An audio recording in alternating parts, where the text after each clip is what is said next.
Hi all, welcome back. വൈകുന്നേരം ചായയൊക്കെ കഴിഞ്ഞ് കൊലായിൽ അച്ചച്ചനോട് വർത്തമാനം പറഞ്ഞിരിക്കുമ്പോഴാണ് എലക്ഷൻ പ്രചരണത്തിൻ്റെ വണ്ടി വരുന്ന സൗണ്ട് കേട്ടത്. എന്നാൽ പിന്നെ ഒന്ന് പോയി നോക്കിയാലോ? അത് വേറൊന്നും കൊണ്ടല്ല, ഞങ്ങളുടെ വാർഡിലെ UDF പ്രചരണത്തിൽ മൈക്കിലൂടെ അനൗൺസ് ചെയ്യുന്നത് അച്ഛനാണ്. അപ്പം നമുക്കൊന്ന് പോയി നോക്കാം, എന്താ പറയുന്നതെന്നും കേൾക്കാം, വീഡിയോയും എടുക്കാം.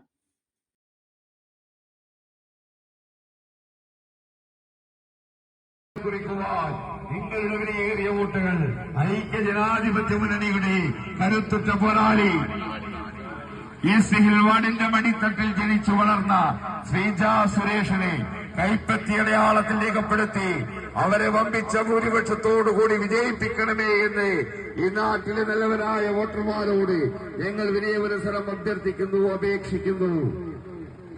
ഇത് റെക്കോർഡഡ് അല്ല, ലൈവാണ്. ഇങ്ങനെ റിപ്പീറ്റ് ചെയ്ത് പറഞ്ഞുകൊണ്ട് പോവുകയാണ്. രാവിലെ മുതൽ അനൗൺസ് ചെയ്യുന്നത് കൊണ്ട് സൗണ്ടൊക്കെ പോയിരിക്കുകയാണ്.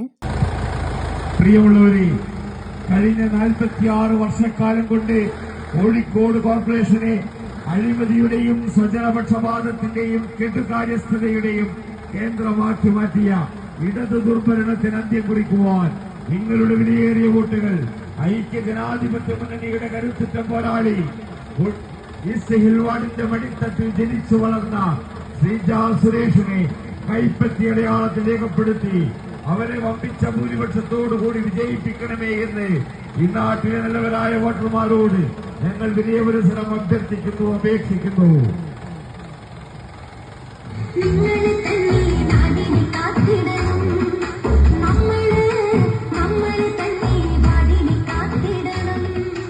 പ്രിയപ്പെട്ട നാട്ടുകാരെ, ജനാധിപത്യ വിശ്വാസികളെ, ഡിസംബർ മാസം 11 നടക്കുന്ന കോർപ്പറേഷൻ തിരഞ്ഞെടുപ്പിൽ ഈസ്റ്റ് ഹിൽ 71 വാർഡിൽ നിന്നും ജനവിധി തേടുന്ന ഐക്യ ജനാധിപത്യ മുന്നണിയുടെ കർമ്മോത്സുകയായ സാരഥി ശ്രീമതി ശ്രീജ സുരേഷിനെ കൈപ്പത്തി അടയാളത്തിൽ നിങ്ങളുടെ ഓരോ വിലപ്പെട്ട വോട്ടും രേഖപ്പെടുത്തി വിജയിപ്പിക്കണമെന്ന്.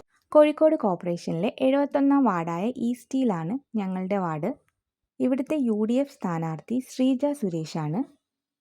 അപ്പോൾ ഇത്തവണ ഇലക്ഷന് മത്സരിക്കുന്ന എല്ലാ സ്ഥാനാർത്ഥികൾക്കും ആശംസകൾ. ആരാണ്, ഏത് പാർട്ടിയാണ് ജയിക്കുക എന്നൊക്കെ നമുക്ക് വഴിയേ അറിയാം. അപ്പോൾ ഇനി ഇലക്ഷന് കാണാം.